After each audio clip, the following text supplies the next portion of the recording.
except where them hands, where them holes, where them throws, you know what I'm saying? Cecil. This is a book review slash commentary on emotional abuse, a manual for self defense. The authors are Zach Mucha, LCSW, Joel Devoskin, PhD, and one of my favorite authors, Mark McYoung.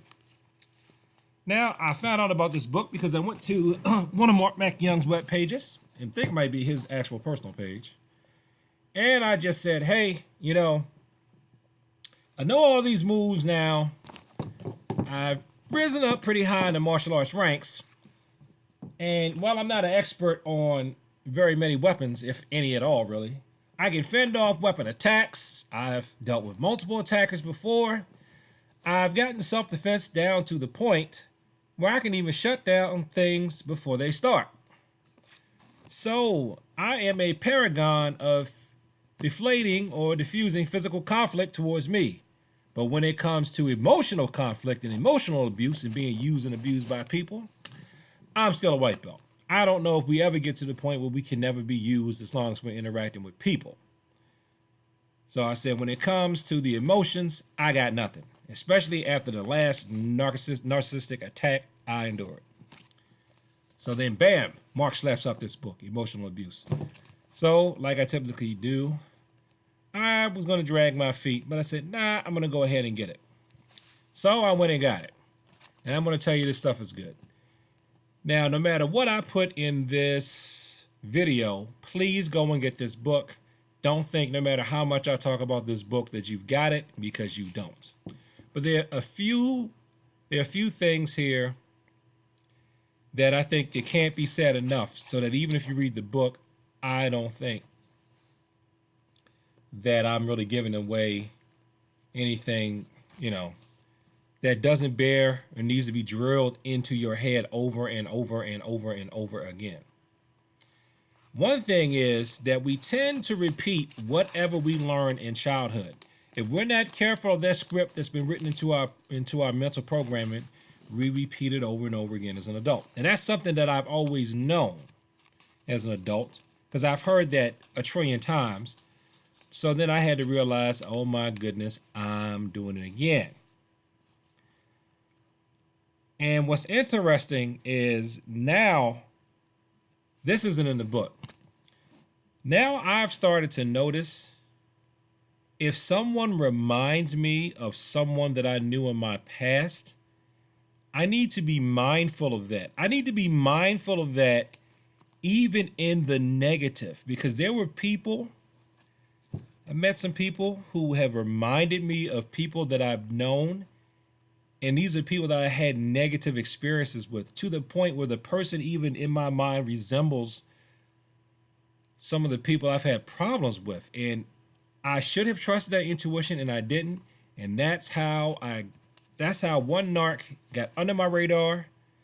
But the other one that's kind of knocking on the door, I'm keeping it at bay because I'm learning to trust that instinct.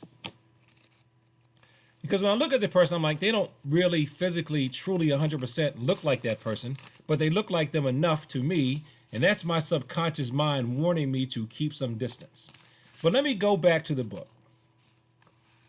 This is one thing I highlighted in here, and that is, but there is no normal. There is only that with which we have grown familiar. Look at the word familiar. Familiar. Like family. I'm sure they both have the same root word. So if something is familiar, it is something that you learned about in your family. And if your family was not very functional, then you may repeat dysfunctional patterns over and over and over again. But it doesn't just have to be your immediate family. Sometimes you've learned garbage just based on the environment that you've lived in. The external environment is also, in a way, your family. They may not be your blood relatives, but you spend a lot of time with them, particularly when you're growing up and there's a lot of negativity there. That's going to infiltrate your subconscious. If you live in a society that's sick, that society is definitely like a huge extended family, So that society may give you ideas and thoughts and things that become familiar and that affect your subconscious programming.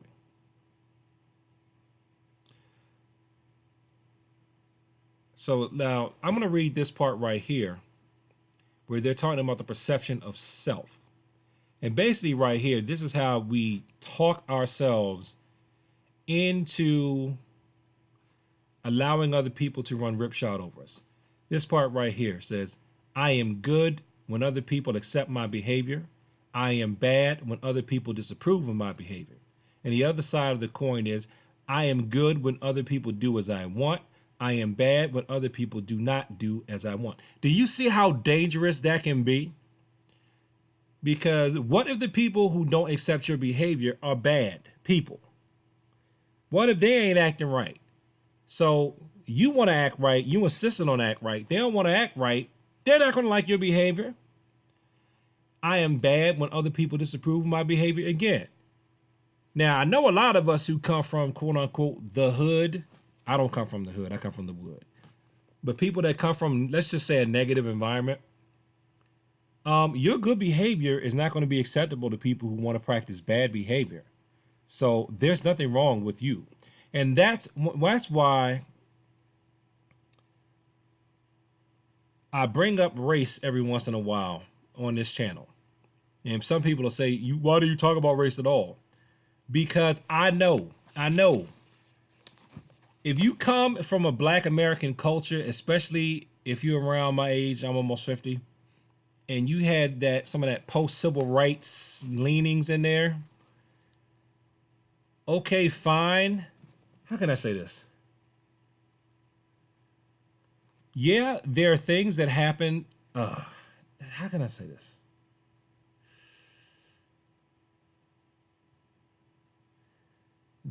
There are you know that there are some aspects of the society that are bad, and you know that there are aspects of society that have treated you bad, but it doesn't mean that everything that's in the macro culture is bad. It doesn't mean that everything that comes from the mega society is bad. You have to be able to look at the information or the idea that's coming to you from the larger society and judge that idea on its own merits.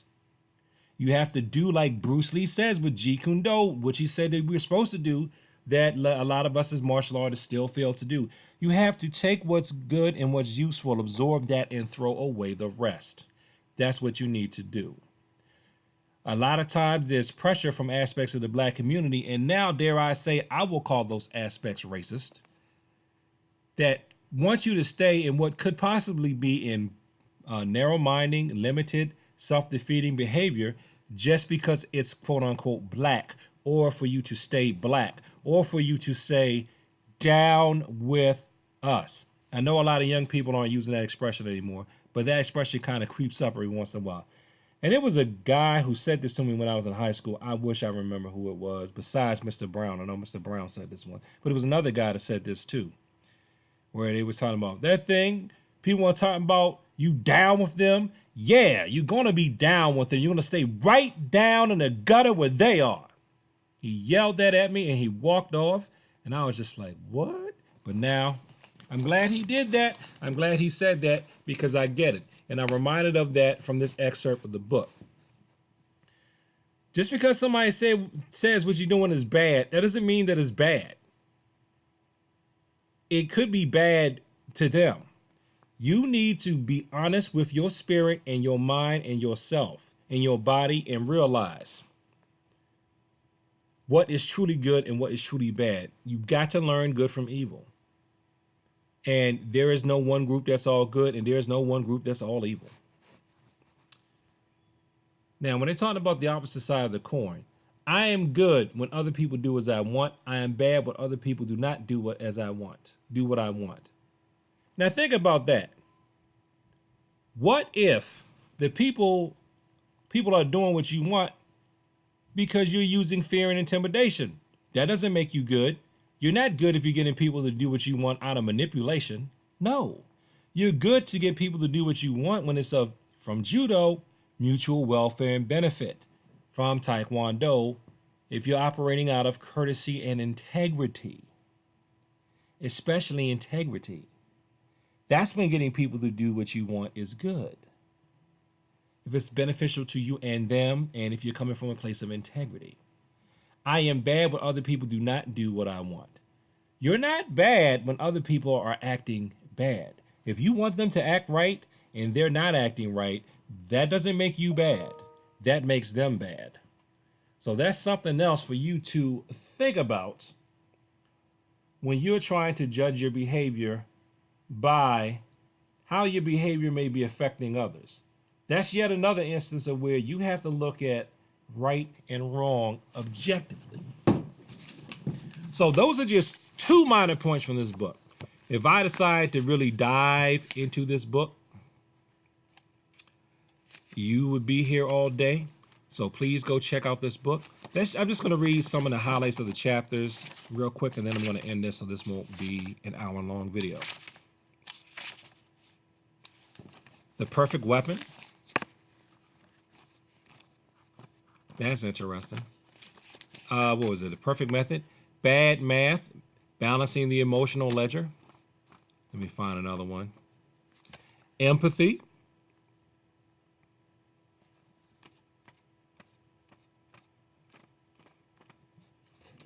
Let me find another chapter title because they're all good. Harmful Advice. Might Makes Right. Might makes right. There is a school. I'm not going to call out the style, but you know, if you came up in the 70s, you heard that there was somebody who had this song where they were talking about might and right together. And I've heard a couple of student creeds that say that. But might makes right. But I'm not going to call out any styles, though. You know what I'm talking about, because I know I'm going to offend people if I start saying, even if I sing the song, but if you're as old as I am or older, you know what I'm talking about. But this is the best thing, though. Acknowledging pain. Now, this right here is sort of the best linkage for me back to the martial arts. Because we have to bizarro this, mean inverted. A lot of times in the martial arts, when you're sparring, you're taught to ignore pain because you want to keep going. Or you use pain. Stop. I'm tapping out. It's too much pain. It's too much pain. Right? So if somebody's inflicting emotional pain, don't try to take it. In a way, tap out from the relationship. And that's what they recommend in this book. If you can tap out from that particular relationship or interaction, you can. Or you got to use that pain as a barometer that, hey, something's not right in this interaction here. And especially those of us who are men, we're taught to be tough and to suck it up. But no. This book gives you permission to listen to your pain and move away from it. So here we go. I'm going to read this last excerpt right here. We do not have to accept this. Emotional abuse is only a part of our lives if we do not challenge it. If we do not oppose something, then we, by our own silence, accept it. So, and earlier in the paragraph it says, well, let me read the whole paragraph. We have been given a lot of poor instructions as to how we should deal with our own pain, and they mean emotional pain. Those people who teach us, whomever they may be, might be malicious or simply inadequate, but they have been socialized to accept emotional abuse as a norm in the mix of human behavior. And we don't have to accept that as a norm. This is what I tell those who I care about, who I actually have some authority over. I don't tell you to necessarily accept it, per se. I don't tell you to accept it. I tell you to expect it. That doesn't mean that it's right. That doesn't mean it's to be tolerated. But it means you just have to expect it, that it's going to happen. Don't let it derail you. And if it's too much, just move on. The only place I would tell you to tolerate it for a bit is at a job. And that's just because you don't want to just quit a job with no job lined up if you can't afford to. Now, if you got the finances to do that and somebody's, tripping at a job, then go for it. I know I have tended to endure, different difficult people at jobs just because I couldn't just up and leave because I'm not a rich man. But as soon as I can find a way out of this situation, I tend to do that. So once again, if you stuck with me this long, thank you very much. This book is Emotional Abuse and Manual for Self-Defense by Zach Mucha, LCSW, Joel DeVosin, PhD, and one of my favorite authors, Mark Mac Young. So thanks for watching this video. Like, comment, and subscribe. Please share this with people like to talk about the martial arts. Please get this book, and peace.